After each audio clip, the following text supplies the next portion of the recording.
যেটার সাথে কোনোভাবে আর কেউ রিলেট করতে পারছি না আমরা কেউ। যা হবে এখনই হবে, এই মুহূর্তেই হবে। এবারে দেখো, বাবাদের সময় হয়তো গুলিটা চলছিল রাস্তায় নকশাল আন্দোলনে, আমাদের সময় গুলিটা কোথায় চললো? অনেক বেশি আমাদের ভেতরে, সাইকোলজিক্যালি। আমরা কিন্তু অনেক বেশি সাইকোলজি ক্লিনিক্যালি পেশেন্ট হিসেবে আমরা সবাই কাউন্সেলিং করতে যাচ্ছি, আমরা সবাই ডিপ্রেশনের ওষুধ খাচ্ছি। একটা অদ্ভুত সময় তৈরি হলো।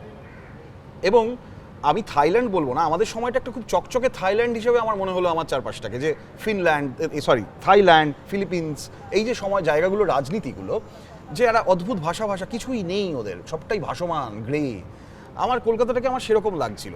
আমি ফিরে গেলাম আমার বড় হওয়ার আইকনদের কাছে।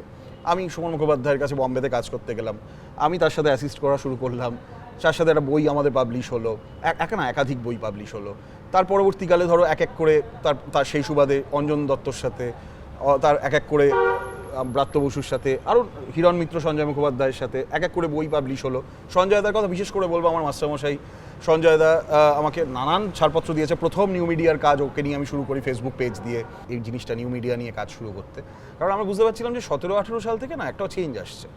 আমরা তখন প্যান্ডেমিক জানি না, কিন্তু বুঝতে পারছিলাম একটা চেঞ্জ আসছে। এবং সেটা কেন বুঝতে পারছিলাম জানি না, কারণ 5-6 বছর আমাদেরও চাকরি হয়ে গেছে কাগজে, খবর কাগজে। বুঝতে পারছিলাম এটা ঠিক ওয়ার্ক করছে না। কী হবে এরপরে আমরা জানি না, কেউই জানে না। ইনফ্যাক্ট সবাই কনফিউজ হচ্ছিল নানাভাবে। সিনেমাগুলো রান করছে না ভালো করে, বাজার নেই, হ্যাঁ, কাগজগুলো পড়ছে না লোকে। কিন্তু মাঝে মাঝে আবার দেখছি ডিজিটালি জিনিসপত্র আবার ডেভেলপ করছে। এই করতে করতে আমরা দেখলাম, তখন আমরাও নিউ মিডিয়া প্র্যাকটিস করছি, সব শুনছি টার্মগুলো, নিউ মিডিয়া বলে একটা বস্তু আসছে। বম্বেতে কিছু চ্যানেল এসছে অনলাইন ডিজিটাল, হ্যাঁ, কিন্তু কলকাতায় তখনও সেভাবে আসেনি। হইচই তো সিনেই নেই। 17-18 খুব খুব খুব কনফিউজড একটা সময়।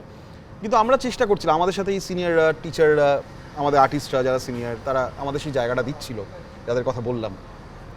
এবং তারা আমাদের বইপত্র প্রকাশ করতে দিচ্ছিল, তারা ভাবছিল, তারা সিনেমায় আমাদের কাজ করতে দিচ্ছিল, আমাদের সংবাদপত্রগুলো আমরা লেখালেখি করছিলাম। কিন্তু আমরা রাস্তা খুঁজছিলাম। করতে করতে প্যান্ডেমিকটা চলে এলো, এবং প্যান্ডেমিক আসার পর আমরা বুঝতে পারলাম যে আমরা এটা ভাবছিলাম সেটা এবারে ঘটতে চলেছে, অর্থাৎ ডিজিটালটাই এবার মেন হয়ে যাচ্ছে। হ্যাঁ, এবং আমরা তখন বুঝতে পারলাম যে আজকে সন্ধ্যেবেলা ডিজিটাল নেটওয়ার্কে নেই, যে আজকে ধরো পডকাস্ট করছে না বা কোনোভাবে কোনো একটা অনলাইন ডিসকাশনে নেই, তার কোনো অস্তিত্বই আর নেই। সে যত বড় মিডিয়ার লোকই হোক, যত পয়সাওয়ালা লোকই হোক, যত ইনফ্লুয়েন্সিয়াল লোকই হোক।